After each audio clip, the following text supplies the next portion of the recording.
Nilambur election പ്രഖ്യാപിച്ചു. കലാപക്കൊടി ഉയർത്തി അൻവർ. സ്ഥാനാർത്ഥി ആര്യാടനെങ്കിൽ അൻവർ ഇടയും, അല്ലെങ്കിൽ ഷൗക്കത്തും ജോയിയും ഇടയും.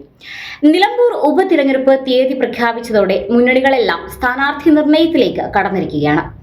ഇടത് സ്വതന്ത്രനായി മത്സരിച്ചു വിജയിച്ച PV അൻവർ CPM-നോട് പിണങ്ങി MLA സ്ഥാനം രാജിവെച്ചതോടെയാണ് നിലമ്പൂരിൽ ഉപതിരഞ്ഞെടുപ്പിന് കളമൊരുങ്ങുന്നത്. തൃണമൂൽ കോൺഗ്രസിന്റെ ഭാഗമായി പ്രവർത്തിക്കുന്ന അൻവർ UDF-യുമായി സഹകരിക്കാൻ തയ്യാറാണെന്ന് വ്യക്തമാക്കുകയും ചെയ്തതാണ്. എന്നാൽ സ്ഥാനാർത്ഥി നിർണയം UDF-ൽ കീറാമുട്ടിയായി മാറുമെന്ന സൂചനകളാണ് പുറത്തുവരുന്നത്. ഇപ്പോഴത്തെ സാഹചര്യത്തിൽ അൻവർ അതൃപ്തിയിലാണ്. UDF-ലെ അസോസിയേറ്റഡ് അംഗമാക്കാമെന്ന വാഗ്ദാനം ഇതുവരെ പാലിക്കപ്പെടാത്തതാണ് അൻവറെ ചൊടിപ്പിക്കുന്നത്. ഇതിൽ അണികളെല്ലാം അതൃപ്തരാണെന്നും അൻവർ പരസ്യമായി പറഞ്ഞു കഴിഞ്ഞു. ആര്യാടൻ മുഹമ്മദിന്റെ മകൻ ആര്യാടൻ ഷൗക്കത്തിനെ സ്ഥാനാർത്ഥിയാക്കുമെന്ന സൂചനകളാണ് പുറത്തുവരുന്നത്. ഷൗക്കത്തിന്റെ പേര് ഹൈക്കമാൻഡിന് മുന്നിൽ എത്തിയതായും റിപ്പോർട്ടുകളുണ്ട്. എന്നാൽ ഷൗക്കത്തിനെ സ്ഥാനാർത്ഥിയാക്കാനുള്ള നീക്കത്തിനെതിരെ അൻവർ ശക്തമായി രംഗത്തെത്തിയിരിക്കുകയാണ്. ആരെയെങ്കിലും മത്സരിപ്പിച്ച് MLA ആക്കാനല്ല താൻ സ്ഥാനം രാജിവെച്ചതെന്ന് അദ്ദേഹം പരസ്യമായി പറഞ്ഞു കഴിഞ്ഞു. വേണമെങ്കിൽ താൻ തന്നെ വീണ്ടും മത്സരിക്കുമെന്ന വെല്ലുവിളികളും അൻവർ ഉയർത്തുന്നുണ്ട്.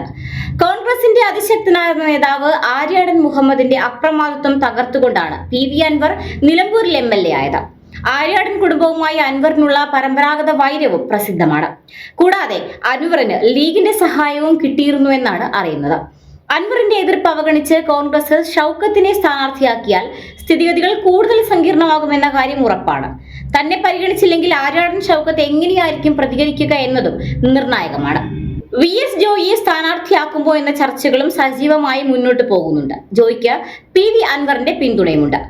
ആര്യാടൻ ഷൗക്കത്തിനെ സ്ഥാനാർത്ഥിയാക്കാനുള്ള നീക്കത്തിനെതിരെ VS ജോയി അനുയായികളും രംഗത്തുണ്ട്.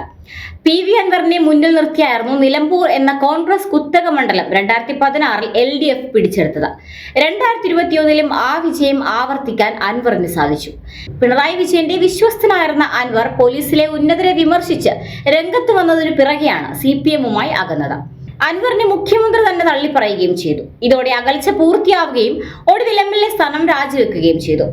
അൻവറിന്റെ പിന്തുണയില്ലാതെ നിലമ്പൂരിൽ വിജയം കൊയ്യുക എന്നത് CPM-നെ സംബന്ധിച്ച് എളുപ്പമാകില്ല. UDF സ്ഥാനാർത്ഥി പ്രഖ്യാപനത്തിന് ശേഷം മാത്രമായിരിക്കും LDF-ന്റെ സ്ഥാനാർത്ഥി പ്രഖ്യാപനം. മുൻ തിരഞ്ഞെടുപ്പുകളിലേതുപോലെ ഒരു ഇടത് സ്വതന്ത്രനെ രംഗത്തിറക്കുമോ അതോ പാർട്ടി സ്ഥാനാർത്ഥിയെ തന്നെ മത്സരിപ്പിക്കുമോ എന്ന കാര്യത്തിൽ ഇതുവരെ ഒരു സൂചനയും ലഭ്യമല്ല.